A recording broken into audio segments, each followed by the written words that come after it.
ये इतनी बड़ी फाइल बनाई, इतनी मोटी फाइल, ये लाल कपड़े में, लाल कपड़े की फाइल इसलिए तो बनाई है ना।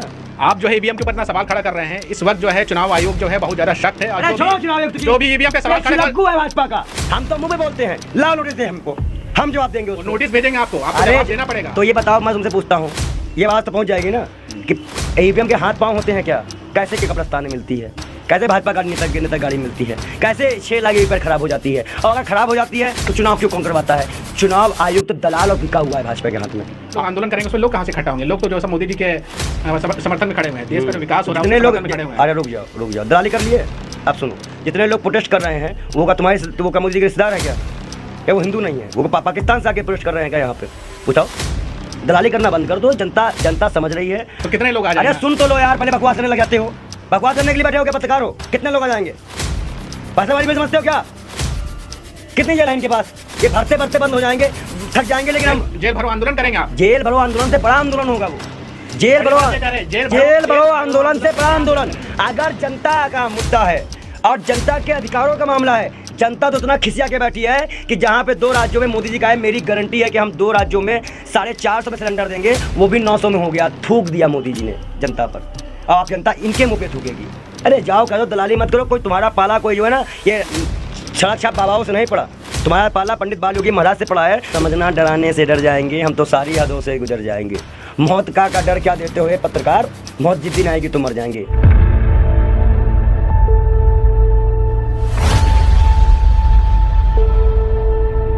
साथियों हमारे साथ आज बात करने के लिए बाल योगी जी हैं, और आज हम जो चर्चा इनसे करने वाले हैं वो ईवीएम के मुद्दे को लेकर के चर्चा करेंगे कि बाल योगी जो है वो सुप्रीम कोर्ट पहुंच गए हैं, और सुप्रीम कोर्ट में इन्होंने याचिका दाखिल कर दी है। जैसा कि इन्होंने बताया है कि ईवीएम को ये बैन कराना चाहते हैं, ईवीएम को पूरी तरीके से बंद करा देना चाहते हैं। और क्यों ये कराना चाहते हैं, आइए इनसे जानते हैं। देखिए, ईवीएम का जो मसला है वो हमारे लिए विश्वसनीय नहीं है। हम वोट कहीं और डालते हैं, पहुंच कहीं और जाता है। कहीं पे किसी प्रत्याशी को एक भी वोट नहीं मिलता है, कहीं पूरा वोट ही गायब हो जाता है, कहीं भी पैड खराब हो जा रही है। चुनाव आयोग हमारी सुनता नहीं है। तो ऐसे कई मसले हैं, और हमारे पास पूरा डाटा है इस फाइल में। और इसी तरह की एक फाइल विपक्ष के नेता प्रतिपक्ष सदन खड़गे जी के पास, उससे पहले सुप्रीम कोर्ट, और उसके बाद मेरे पास है। ये मैं दिखाऊंगा नहीं। क्यों नहीं दिखाएंगे? ऐसा क्या है इसमें? आपने छुपा के रख लिया, सबूत रख लिया जो आप दिखाना नहीं चाह रहे? मामला सुप्रीम कोर्ट में है, सुप्रीम कोर्ट में हेयरिंग में खुद ही सुन लेना। तो क्या जनता पे भरोसा नहीं है? जनता पर तुम पे भरोसा नहीं है। आप मीडिया पे सवाल खड़ा कर रहे हैं। क्यों? अतीक अहमद को किसी के कोई भूत आके मार गया था क्या? मीडिया नहीं था। वो कौन था? था तो मीडिया के भेष में छुपा हुआ। हाँ, तो मीडिया के भेष में छुपा हुआ। तो हमें क्या पता कि तुम कौन हो? तुम सरकार के पिट्ठू आगे गोली मार दो, हम कर लेंगे। हम अगर मीडिया पर आरोप लगा रहे हैं, बिल्कुल लगाएंगे। मीडिया दलाल, मीडिया पे तो आरोप लगाना ही लगाना है। मीडिया ट्रायल शुरू हो जाएगा आपका, आप नेशनल चैनल पे दिखाए जाने लगेंगे कि आप जो है मीडिया के साथ। अरे जाओ, दलालों की हिम्मत नहीं, एक बार सवाल कर ले। मैं पूरे मीडिया चैनल पे कह रहा हूँ, अगर किसी चैनल की औकात हो तो एक बार डिबेट करवा ले। किससे आप डिबेट करना चाहेंगे? अरे जितने गोदी मीडिया एंकर हैं जो चिप दिखा रही थी आज तक सच्चाई के लिए, वो क्या नाम, सिस्टर हमारी एक है, क्या नाम आज तक की? आज तक अंजना ओम कश्यप दलाली दिखा के तो उनका थक गया। वो तो कई बार दलाली की दिखा जो पकड़ी गई हैं दलाली में। भाजपा की प्रवक्ता है वो भाजपा प्रवक्ता है, राष्ट्रवादी पत्रकार है वो। तो ये कहिए ना भाजपा प्रवक्ता है। आप कहिए भाजपा के प्रवक्ता है। ये ईवीएम का मसला जब उठने लगा है तो इस पे बात नहीं की गई। अभी देश की खिलाड़ी बेटियों की बात है, उसकी बात नहीं की गई। अभी 5 पेड़ काटे जा रहे हैं छत्तीसगढ़ में, उसकी चर्चा नहीं। ये लोग दलाली लेने वाले दलाल पत्रकार ये क्या बात करेंगे? इनको तो महिलाओं की बात नहीं करनी आती। अच्छा, ये बताइए कि ये 4 राज्यों में जो चुनाव हुए हैं, मध्य प्रदेश, छत्तीसगढ़, राजस्थान, वहां पर भारतीय जनता पार्टी अगर जीत गई तो ईवीएम जो है हैक हो गया, ईवीएम में सेटिंग हो गई। तेलंगाना में रेवंत रेड्डी जीत गया, तब जो है दलाली वाला ईवीएम खराब नहीं था। दलाली वाला काम मत करो, बकलोली वाला काम मत करो। पढ़े लिखे पत्रकारों, अनपढ़ जाहिल नहीं हो। फैसला आएगा तो सभी राज्यों के लिए आएगा, कोई एक राज्य के लिए नहीं आएगा। इसलिए पढ़ लिख के आएगा। ईवीएम क्यों नहीं खराब? अरे पहले सुनो ना दलालो, सुनो पहले। वहां पे दलाली करने लग गए। मैं कह रहा हूं, जब सुप्रीम कोर्ट का जजमेंट मैंने यूपी चुनाव से लेकर अब तक शायद हमने दी है, अगर सुप्रीम कोर्ट संज्ञान में लेगा तो इन सभी राज्यों में राष्ट्रपति शासन लगाकर 24 में पूरे चुनाव करा सकते हैं। इसीलिए मैंने किसी एक राज्य की निवेदन नहीं दी है, मैंने चुनाव आयुक्त के खिलाफ दी है। और कोर्ट के पास ये अधिकार होता है कि वो चुनाव आयुक्त से पहले तलब करेगा, सवाल लेगा। सवाल संतुष्ट न होने पर ये आप अगर पढ़ोगे तो मेरे पास एक बुक है, ये देखिए भारतीय संविधान, भारत की राज्य व्यवस्था। इसमें जब आप न्यायपालिका का चैप्टर पढ़ोगे, देखिए मेरे पास सारे सबूत हैं, ऐसे मैं बात नहीं करता। देखिए केंद्रीय परिषद न्यायपालिका संघीय व्यवस्था, यहाँ पे अब जब आप न्यायपालिका पढ़ोगे तो न्यायपालिका में बाकायदा इसके लिए पूरी व्यवस्था दी गई है, न्याय समीक्षा, उच्चतम न्यायालय। तो इसमें इसके पास ये अधिकार सुरक्षित रखा गया है संवैधानिक तौर पे। पढ़ लिख के आया करो, अनपढ़ जाहिल मत समझो। I am not the common man. दर्शकों को हम ये भी बताना चाहेंगे कि इनके ऊपर आरोप लगता है कि ये जो है ढोंगी संत है, पढ़े लिखे नहीं हैं, लेकिन इनके घर में अगर कभी आप आए तो काफ़ी ज़्यादा किताबें मिलेंगी और इन्होंने किताबें दिखाया भी है। तो जो लोग इनके ऊपर आरोप लगाते हैं कि पढ़े लिखे नहीं हैं, तो उनको I am not the common man, I am the UPSC aspirant. UPSC aspirant रह चुके हैं, ये एग्जाम में भी बैठ चुके हैं। और कहीं ना कहीं अगर आप देखें तो उच्चतम न्यायालय का गठन, न्यायालय का स्थान, न्यायालय की प्रक्रिया, न्याय स्वतंत्रता और शक्तियाँ और क्षेत्राधिकार आप पढ़ लीजिए। और ये आपका एम लक्ष्मीकांत 26.5 पेज पे है, तो आके पढ़ लेना। तो आपको सामने लिख जाएगा कि मेरे पास ये अधिकार है कि हम कोर्ट में, अब जब भी कोर्ट में कोई याचिका हम जाएंगे तो डायरेक्ट सुप्रीम कोर्ट नहीं पहुंच पाएंगे। हम एक वकील के माध्यम से एक PIL दाखिल करेंगे। हमारे वकील, हर वकील का ये नैतिक कर्तव्य है कि वो सारी पिटिशनरों की फाइल को पहले देखे और उचित होने पर कोर्ट में पहुँचाए। अगर ये मामला होता है तो कोर्ट पर जाता क्यों हमारा वकील लेके जाता कोर्ट? लेकिन इससे फायदा ही क्या होगा? ईवीएम के ऊपर तो लगातार सवाल कई सालों से उठ रहे हैं, लगातार लोग सवाल उठा रहे हैं, लेकिन कोई आंदोलन तो होता नहीं है। चुनाव हारने के टाइम ईवीएम का चिल्लाएंगे, फिर खामोश हो जाएंगे। बकवास करने वाले तुम्हें से पत्रकारों के पास ये मुद्दा रहता है, आवाज़ हर बार उठती है, हर बार कहा था कि गोदी मीडिया और आप ऐसे पत्रकार दिखाते नहीं हो। आपने तो ये भी नहीं पूछा कि भाई बताओ, अच्छा हाँ पंडित जी, अगर आप इस तरीके से कहे हो तो ये बताइए एक ही वोट, एक आदमी को उसका ही वोट नहीं मिला? ये पूछ सकते हो, तुम्हारी हिम्मत है? मणिपुर पूछो, तुम्हारी हिम्मत है? बिल्कुल नहीं, ऑब्जेक्शन वाला है तो ऑब्जेक्शन तो मैंने इसीलिए तो ये इतनी बड़ी फाइल बनाई, इतनी मोटी फाइल, लाल कपड़े में, लाल कपड़े की फाइल इसीलिए तो बनाई है ना। आप जो है ईवीएम के ऊपर इतना सवाल खड़ा कर रहे हैं, इस वक्त जो है चुनाव आयोग जो है बहुत ज्यादा सख्त है। और जो भी ईवीएम पे सवाल खड़े है भाजपा का, हम तो मुंह में बोलते हैं, लाओ नोटिस दे हमको, हम जवाब देंगे उसको। नोटिस भेजेंगे आपको जवाब देना पड़ेगा। तो ये बताओ, मैं तुमसे पूछता हूँ, ये बात तो पहुँच जाएगी ना कि ईवीएम के हाथ पाँव होते हैं क्या? कैसे के कब्रिस्तान में मिलती है?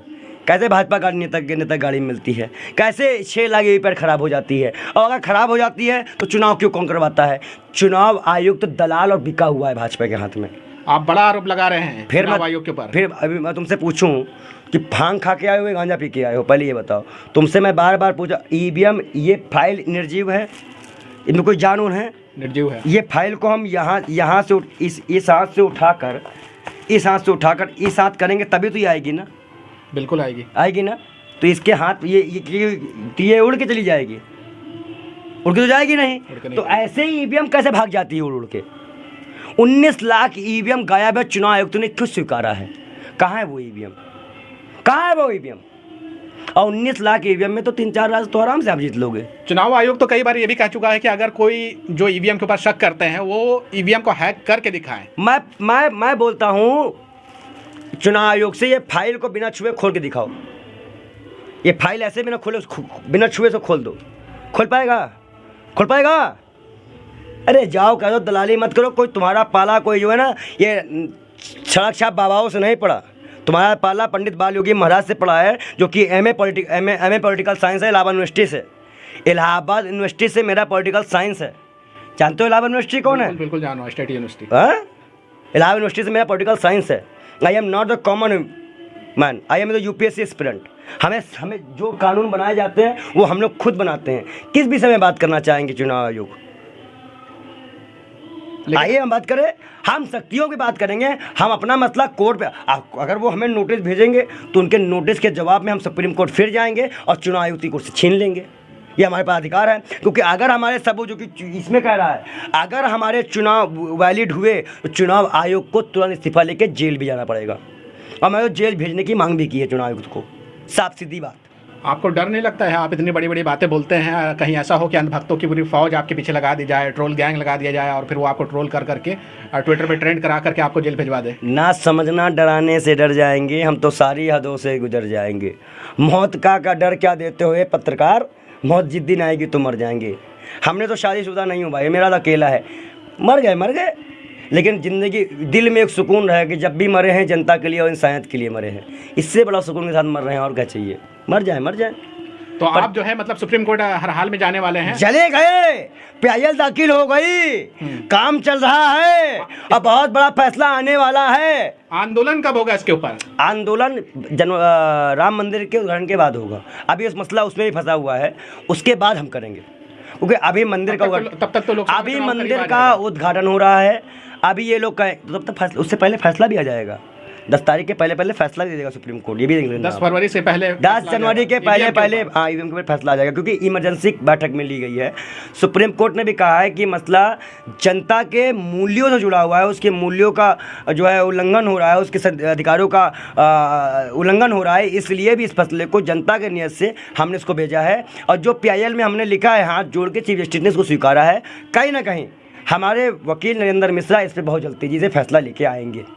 अच्छा, जो ये आंदोलन होगा उसमें तो लोग पहुंचेंगे? रात में भी कोर्ट खुल सकती है। सुप्रीम कोर्ट ने कहा अगर जरूरत पड़ी तो हम रात में कोर्ट खोल सकते हैं। ईवीएम के खिलाफ जो आप लोग आंदोलन करेंगे उसमें लोग कहां से इकट्ठा होंगे? लोग तो जो सब मोदी जी के समर्थन में खड़े हुए हैं, देश का जो विकास हो रहा है जितने लोग खड़े हुए हैं। अरे रुक जाओ, दलाली कर लिए।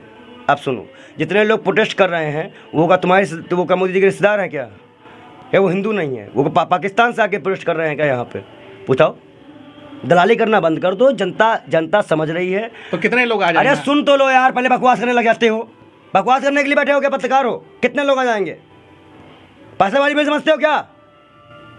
हमारे सनातन धर्म का मजाक बनाओगे, हमारे मंदिर से स्पीकर हटवा दोगे, हमारे राम को बच्चे के टहलवाओगे, तब तुम्हारा नहीं बोलता है। लोग तो इतने आएंगे जेलें कम पड़ जाएंगी। कितनी जेल है इनके पास? ये भरते बंद हो जाएंगे, थक जाएंगे। लेकिन हम जेल भरो आंदोलन करेंगे। आप जेल भरो आंदोलन से बड़ा आंदोलन होगा वो। जेल भरो आंदोलन से बड़ा आंदोलन। अगर जनता का मुद्दा है और जनता के अधिकारों का मामला है, जनता तो इतना खिसिया के बैठी है कि जहाँ पे 2 राज्यों में मोदी जी का है, मेरी गारंटी है कि हम 2 राज्यों में 450 में सिलेंडर देंगे, वो भी 900 में हो गया। थूक दिया मोदी जी ने जनता पर, और अब जनता इनके मुँह पे थूकेगी। झूठ इनका इन्हीं के ऊपर जाएगा। तो लगभग कितने लोग जो है आप आ जाएंगे आपके इस आंदोलन में, ईवीएम के आंदोलन में? देखिए, पूरे देश से जहाँ तक उम्मीद हमें है, पूरे देश में कम से कम 15 से 20 करोड़ लोग, 15 से 20 करोड़ लोग आंदोलन करेंगे ईवीएम के खिलाफ। पूरी दिल्ली जाम होगी उस दिन। ये बड़ी बात कह रहे हैं बाल योगी जी कि पूरी की पूरी दिल्ली जाम कर दी जाएगी जिस दिन ईवीएम के खिलाफ आंदोलन होगा। जिसमें वकील, पूर्व IAS अधिकारी, पूर्व जज, पूर्व सरकारी वकील, पूर्व फाइनेंसर, जितने भी हैं वो पूरे उनकी टोली अलग होगी, संतों की टोली अलग होगी, मौलानाओं की टोली अलग होगी, अलग अलग टूर से।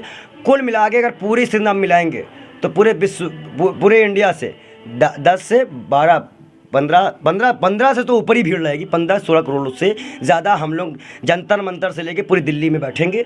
और अगर सुप्रीम कोर्ट सरकार हमारी बात नहीं मानती है, पहली बात तो मानना ही पड़ेगा, चुनाव ईवीएम से नहीं होगा। ये भी आप नोट कर लो इस बार। तो साथियों, ये थे हमारे साथ बाल योगी जी, जिन्होंने ईवीएम को लेकर के जो इनके मन में मंशा थी और जो इनकी राय थी उन्होंने अपना व्यक्त किया। मिलते हैं हम अब अगले वीडियो में और देखते हैं कि ईवीएम के ऊपर क्या ये एक्शन ले पाते हैं।